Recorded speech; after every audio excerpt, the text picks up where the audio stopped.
आप सभी का गीता ज्ञान चैनल में स्वागत है। अगर आप चैनल पे पहली बार आ रहे हैं तो चैनल को सब्सक्राइब करें और उसके बगल में जो बेल आइकन है उसे क्लिक करें नोटिफिकेशन के लिए।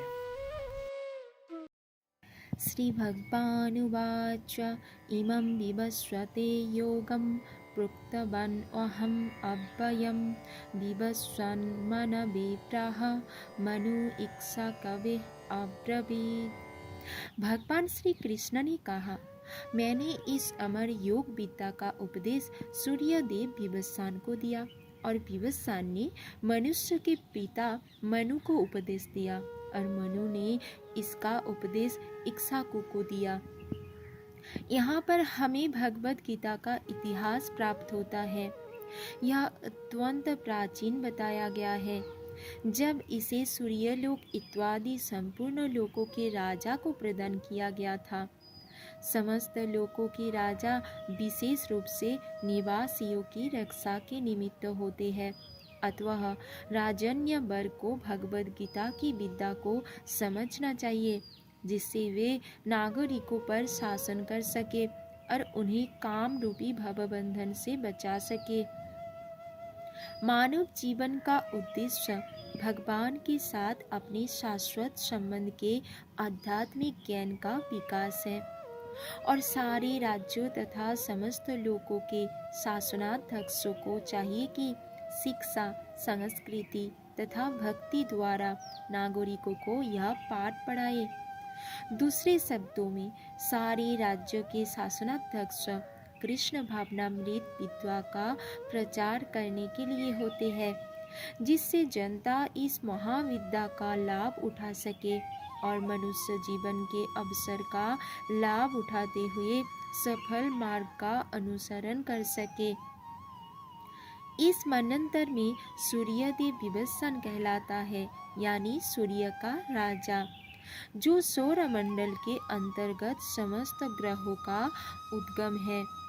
ब्रह्म संहिता में ब्रह्मा जी ने कहा, मैं उन श्री भगवान गोविंद की पूजा करता हूँ जो आदि पुरुष है और जिनके आदेश से समस्त लोकों का राजा सूर्य प्रभुत शक्ति तथा उष्मा धारण करता है।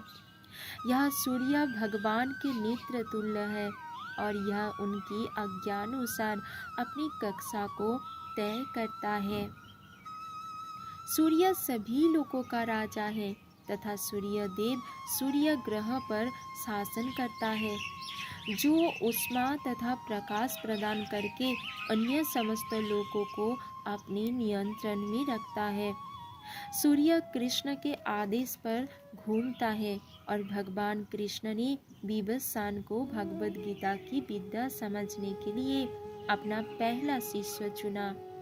अतः गीता किसी मामूली सांसारिक विद्यार्थी के लिए कोई काल्पनिक भाष्य नहीं, अपितु ज्ञान का मानक ग्रंथ है जो अनंत काल से चला आ रहा है।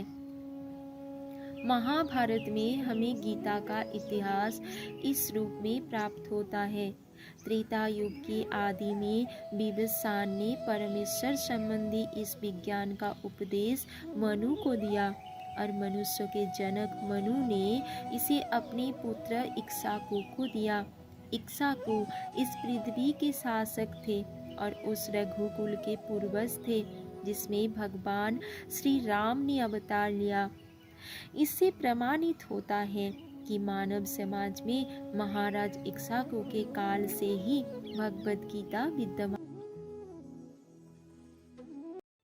अगर आप सबको वीडियो पसंद आया है तो वीडियो को लाइक करें, चैनल को सब्सक्राइब करें और भी वीडियोस देखने के लिए।